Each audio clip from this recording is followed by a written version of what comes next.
Morning, mustard-colored wastewater containing heavy metals is continuing to drain into a river in New Mexico. It all started on Wednesday when an EPA cleanup crew accidentally hit a debris dam at a mine site in Colorado, releasing thousands of gallons of orange sludge into the Animas River. Now, 4 days after the massive spill, the agency says it still doesn't know what the possible environmental and health impacts are. The EPA says initial tests show heavy metals like lead and arsenic are in the water, much of which are hazardous to humans and wildlife in large quantities. They say more testing is needed to determine just how devastating this will be. Governor Susana Martinez flew over the river yesterday, getting a bird's-eye view of the affected areas, ranging from Farmington all the way up to the Colorado border.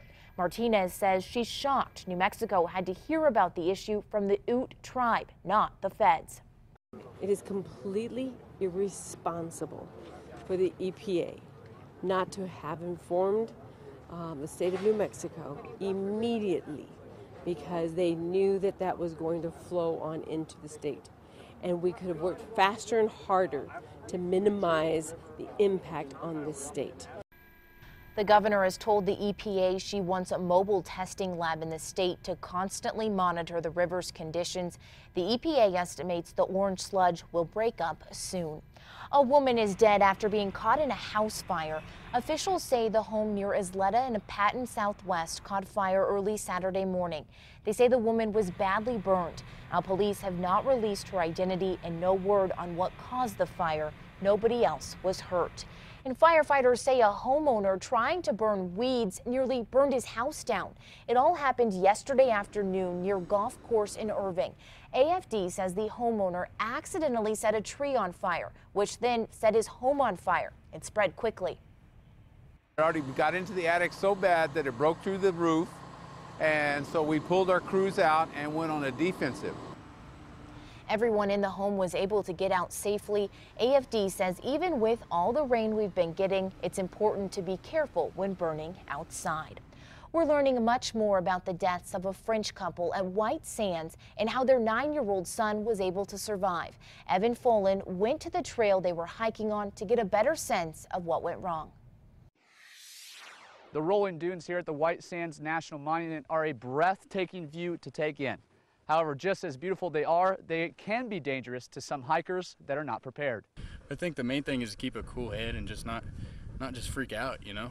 Yeah. You have to keep your wits about you and know your directions also. It's very easy to disappear out here, and get turned around. Otero County Sheriff Benny House says extreme heat, no shade, and hundreds of miles of sand could be the death of anyone. Earlier this week, it appears the elements took the lives of 2 French tourists. We had some staff, law enforcement ranger that was doing a patrol on the trail and came upon a interesting or unfortunate incident. I'm near the same area that the French family was on Tuesday, and we're at the same time, and the heat is just coming down on us. I'm drenched in sweat. Now, we did learn through investigators that the family had 2 bottles of water, and the parents took 1 sip for every 2 sips they gave their child. Today, covering this story, I'm walking around with a backpack full of 50 fluid ounces of water, and that will only hold me over for about a couple of hours. David and Ornella Steiner and their 9-year-old son went hiking on the Alkali Flat Trail. Now, according to Otero County Sheriff, the family was on the trail for about 4.5 hours when they ran out of water. Sheriff Benny House believes the mother and father died from what appears to be heat exposure. Anytime you have a death, it's especially a tragic death, unexpected. It's just unnecessary, and one is too many. The child is now in the custody of his grandmother, and for the exact cause of death of his parents, we'll not know for several months, pending the results of the autopsy. With our New Mexico mobile newsroom in the White Sands National Monument, Evan Folan. The Otero County Sheriff's Office says there have been 4 deaths at the White Sands National Monument in the past decade. Happening overnight, 2 North Carolina police officers are recovering after a shootout with a suspect. Gaston County Police say the pair were called to a community about 20 miles west of Charlotte for a shooting around 9 last night. They say when they got there, a man was outside a home holding a shotgun and wearing a pistol. Investigators say gunfire was exchanged between the suspect and officers. The suspect died at the scene. The 2 cops were wounded but are expected to be okay. Police say they also found 2 shooting victims, one who was dead at a separate location in the neighborhood.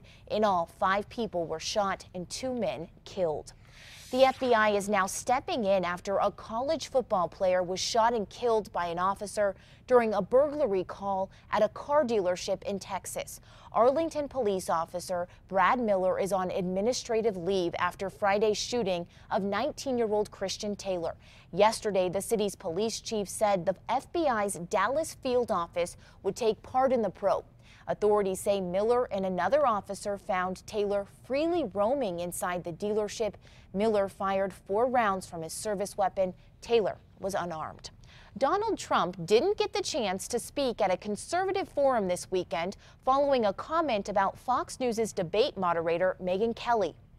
She gets out and she starts asking me all sorts of ridiculous questions. And, you know, you could see there was blood coming out of her eyes. Blood coming out of her wherever. RedState.com editor Eric Erickson said that last remark crossed the line, so he disinvited Trump to last night's conservative Red State gathering in Atlanta. The Trump campaign fired back, calling Erickson a weak and pathetic leader. Trump will now be doing another campaign stop somewhere else instead. Meanwhile, Senator Bernie Sanders didn't get very far into a speech he had planned for a crowd in Seattle. That's because yesterday demonstrators rushed the stage chanting Black Lives Matter and threatened to shut down the event if they weren't allowed to speak. We're going to give you, we're going to let you on the mic. As the crowd called for the activists to leave, the presidential candidate waited patiently. Now, after about 20 minutes, Sanders and his wife gave up and left the stage. A local group worked this morning. A man is behind bars after 5 kids and 3 adults were found dead inside a home in Texas. Deputies in Harris County say they were called to the house about 15 miles northwest of Houston around 9 last night for a welfare check. They say the man in the home had a warrant out for his arrest. When no one answered at the door, deputies surrounded the home. That's when they say they spotted a body inside through a window. Deputies forced their way inside. They say the suspects started shooting at them. After about an hour standoff, the suspects surrendered. The 8 bodies were then discovered. Orange sludge carrying heavy metals in the Animas River is hitting northwest New Mexico hard. With a toxic plume now firmly in the state, residents and state officials are grappling with the fallout. News 13's Candace Hopkins reports.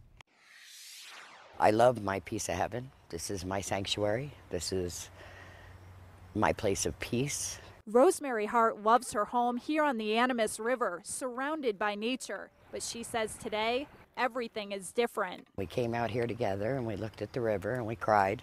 She awoke to see the giant orange plume passing by her property, bringing with it what the EPA calls a mix of heavy metals, lead, arsenic, and more. Hart's family depends on a well for their water, but now it's gone.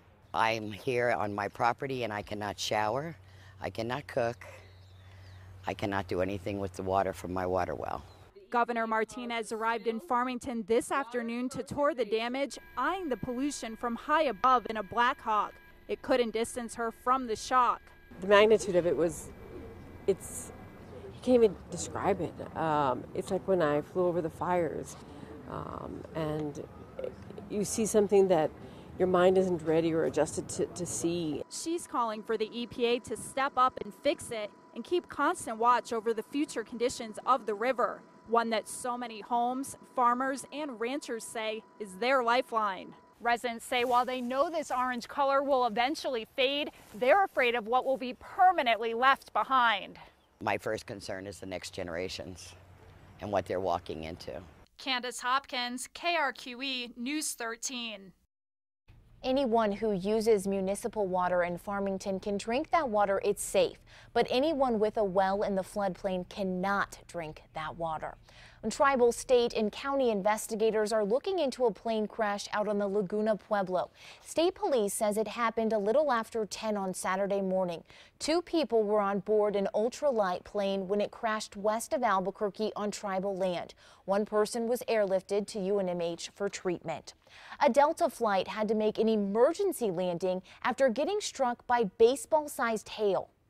I fly constantly, and this was the scariest 10 minutes of my life. Take a look at these photos. You can see significant damage to the plane's nose and windshield. On Friday, Delta Flight 1889 was on its way to Salt Lake City from Boston when it got caught up in a severe hailstorm over eastern Colorado. The flight was diverted to Denver International Airport, facing limited visibility. Passengers are thankful they made it. We could see kind of a hole over the engine where lightning had struck. We could see the nose of the plane was missing. I mean, it was really intense. Passengers boarded another plane at Denver International and continued their trip to Salt Lake City. A 20-year-old woman was killed in a nasty rollover wreck in southwest Albuquerque near Coors and Gun Club yesterday morning. BCSO tells us the woman lost control of a small SUV, sending it tumbling into fences and poles. Now, she was tossed from the car and died on scene. Deputies believe speed was a factor in the wreck. Now, a bizarre story out of Albuquerque this morning where a man was arrested for bringing a sword to the hospital. The incident started yesterday at this southeast apartment near Gibson and Yale. According to a criminal complaint, Michael Ruth Greer stabbed his cousin in the arm with kitchen knives. After bringing his cousin to UNM Hospital, police say Ruth Greer threatened people in the lobby with a large sword. He's now charged with aggravated battery. Well, we're only days away from the first day of school in Albuquerque, and one of APS's top execs is off the job. A district spokesperson confirms Chief Financial Officer Don Moya is on paid leave. The district wouldn't say why because it's a personnel issue. Moya has been with APS for 5 years. His former boss, Winston Brooks, resigned a year ago following a secret investigation conducted by the school board. An alligator attacked a Florida woman, biting off her arm just above the elbow. Yesterday, the woman was among a group of people swimming in the Wekiva River. Nearby canoers and kayakers heard screaming and realized that the gator was attacking the woman. One witness started hitting the alligator with a paddle, and that's when the gator bit the woman in the midsection. People nearby were able to get the woman to shore and call 911. The gator is estimated to be at least 10 to 12 feet long. Clothing maker Precious Cargo is recalling nearly 500,000 onesies because of a choking hazard. The Consumer Product Safety Commission says the snaps on the garments can detach. The recall includes onesies with a 3-snap bottom closure.